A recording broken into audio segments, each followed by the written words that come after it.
Here's a question for you. How much of your day is actually driven by your priorities versus everything coming at you? That's what I hear a lot from people I talk to. I don't know where my day went. Full calendar, tons of activity, but it still feels like nothing actually got decided. Right? And the instinct is always, I need better time management. Maybe another app, another system. But that's not actually the problem. Yeah, what we see is it's actually not a time problem. It is a decision problem. And most people have no idea it's happening until they are completely running on empty. We've seen this with some of the sharpest leaders we've worked with. People who built teams, ran departments, drove serious results, and they still hit a wall. Not from lack of effort, but from the wrong kind of effort. So today, we are getting into two things that drain high performers silently.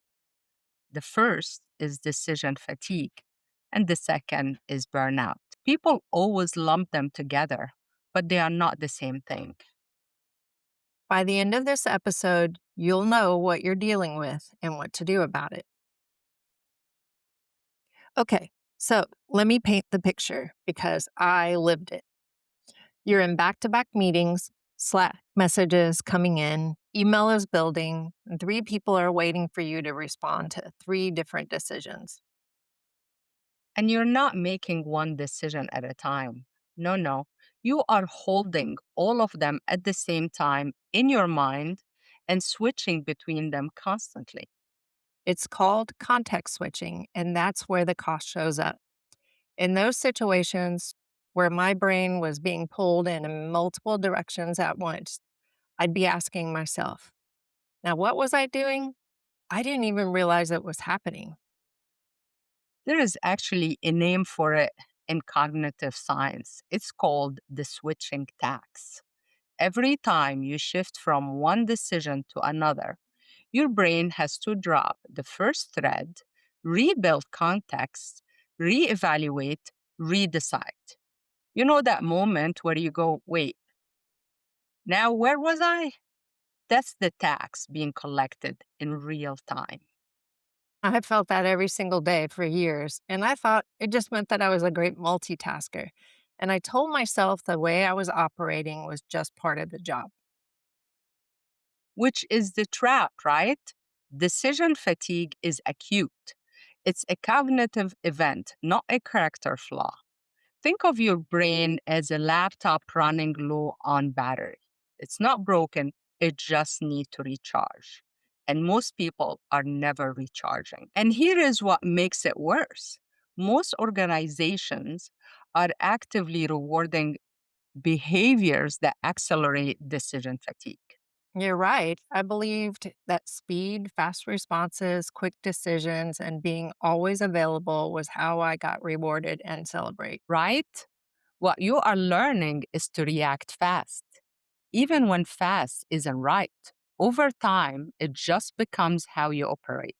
You're not optimizing for the best decision anymore. You are optimizing for the fastest one. We call this the urgency trap. I want to be clear about this phenomenon. It's not a personal failing, it's a conditioned response. The environment and culture shaped it. Exactly. And what happens internally is that your nervous system never gets a signal that it's safe to slow down. One of the most common things we hear from clients in Awakening Performance Program is the bracing for the next bad thing to happen. Even tiny decisions start to feel heavy. Yeah, that's the part that got me. I wasn't lacking clarity on most days. I just didn't slow down enough to access it because there was too much coming at me at once. Everything felt equally urgent. And if you can't see what's happening, you can't change it, which is exactly why awareness is the first move. Okay, so this is where I want to make a really important distinction because decision fatigue and burnout get used interchangeably and they are not the same thing at all. Okay, so what's the difference? Think of it this way: decision fatigue is your laptop running low on battery. Burnout is the hard drive failing. Burnout is chronic, it's a systematic breakdown, not just mental exhaustion, but emotional detachment, a loss of meaning, physical depletion, and that even shows up as not having a good night's sleep. Okay, well, that makes sense. Burnout doesn't announce itself. Your brain doesn't suddenly announce, hello, I'm burning out. It shows up as a feeling. Maybe it's a feeling like you're perpetually behind. Your thoughts are scattered, and that feeling in the pit of your stomach, like you're always trying to catch up and never quite getting there. Yes. And here is the part that's a little uncomfortable: the behaviors that got you to where you are, the responsiveness, the drive, the always on availability. Those are often the exact behavior that tip you into burnout. Oh, okay. So the thing that made you arrive where you are, the success you've achieved, can actually become the thing that breaks you. Yep. And you can't hustle your way out of burnout. You have to change the system. Okay, Rasha, mind blown. So, how does someone actually know which one they're in? How do I know if I'm overloaded or if I'm just burned out or something else? Because I think a lot of people listening right now are wondering if they're just tired or if it's something more. That's exactly why we built the decision clarity diagnostic. It's 10 questions, take about 2 minutes, and it gives you a real snapshot of where you are right now, your cognitive strain, your clarity pattern. Think of it as your baseline. Okay, we'll drop the link in the show notes. So go take it before you do anything else today. Genuinely, that it's that useful. And I'll give you a quick preview of what's measuring. Things like how overloaded you feel by the volume of decisions you are making under pressure with limited time and competing demands. Maybe you are task switching without finishing.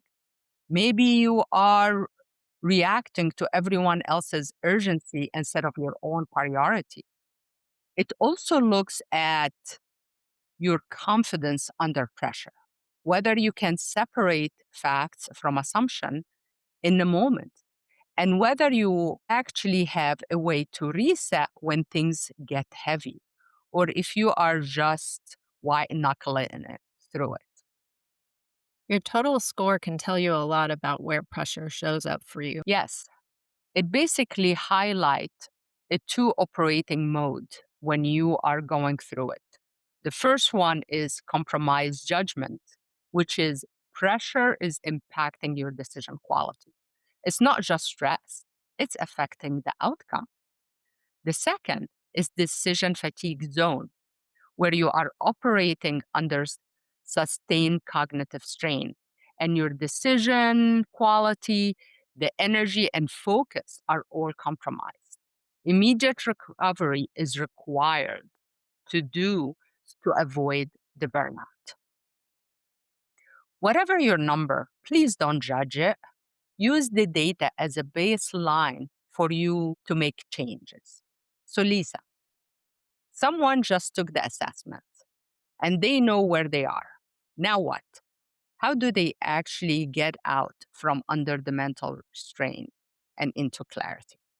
That's a great question, especially if you're in that compromised judgment or decision fatigue zone. That means that you're already having a problem. So, here are three moves that you can implement right now. These aren't abstract, they're what we actually teach inside our programs. Starting with the one that sounds the simplest, but honestly, it is the hardest to do when you are in it. Decide one thing at a time. When you are in urgency mode, your brain wants to hold everything at once, which means nothing actually gets your full attention. So before your next high stake decision, ask, what is the one decision I actually need to make right now? Not the five orbiting it, the one. We have a full episode on this. It's called Does Everything Feel Urgent? The One Decision Rule to Gain Control Fast. The link is in the show notes. Okay, that's a great one. So, move two is take the time to recharge your brain just like a battery, not just on the weekends, but daily. Just like you charge your phone, you need to pause and reset to regain clarity throughout the day.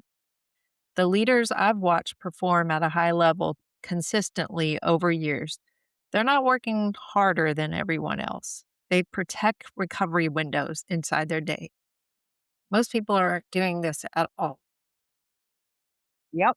And we have got two resets built exactly for this, one to start your morning with some actual intention, and one to help you shut down cleanly at the end of the day instead of just, I don't know, trailing off into the evening while your mind is still at work.